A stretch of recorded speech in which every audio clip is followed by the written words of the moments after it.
লাভ জেহাদৰ প্ৰথম লাভ জেহাদজনে হ'ল আজান ফকীৰ।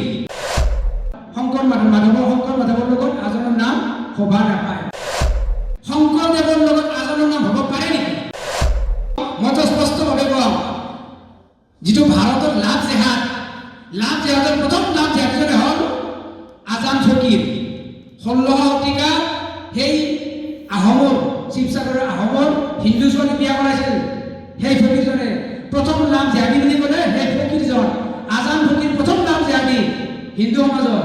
কিন্তু মানুহে এইবিলাক পাহৰি গৈছে। তেওঁ আমাৰ গুৰুজনাৰ লগত সামৰি দিছে সেইবিলাক বাওঁপন্থী ছেকুলাৰ চিন্তাধাৰাই, আৰু সেইবিলাক আমি পৰিত্যাগ কৰিব লাগিব। কিছুমান স্কুল খুলিছে শংকৰ আজান, হ'ব নোৱাৰে। শংকৰ মাধৱৰ লগত আজানৰ নাম সভা নাপায়। এই যিবিলাক বাওঁপন্থী ছেকুলাৰ, তেওঁলোকে আমাৰ যিটো শিক্ষানীতি এনেকুৱা কিছুমান বস্তু সোমাই দিছে, যাৰ ফলত ভাৰতত আমাৰ হিন্দুসকলে কিছুমান বেলাইনৰ শিক্ষা গ্ৰহণ কৰি আজি ষ্টেজত পাইছে। সৰু কথা অসমত আমি সকলো জানো শংকৰদেৱ আমাৰ গুৰুজন, হয়নে? শংকৰদেৱ গুৰুজন। কিন্তু শংকৰদেৱ গুৰুজনৰ লগত এটা নাম সামৰি দিলে আমি সকলোৱে জানো শংকৰ মাধৱ। জানো কি নাজানো? শংকৰ মাধৱ বুলি সকলোৱে জানো। কিন্তু সেই শংকৰ মাধৱৰ লগত তেওঁলোকে জনাই দিলে শংকৰ আজান। কেনেকুৱা হ'ব পাৰে? শংকৰদেৱৰ লগত আজানৰ নাম হ'ব পাৰে নেকি?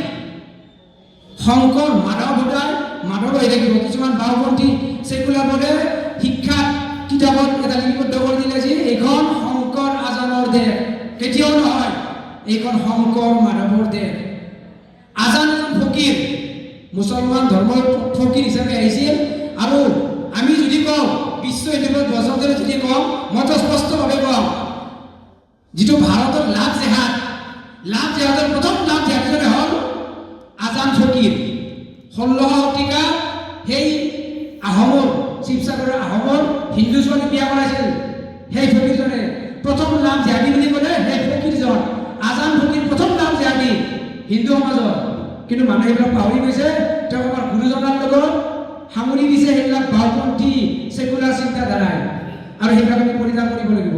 কিছুমান স্কুল খুলিছে শংকৰ আজান, হ'ব নোৱাৰে। শংকৰ মাধৱৰ লগত আজানৰ নাম সভা নাপায়।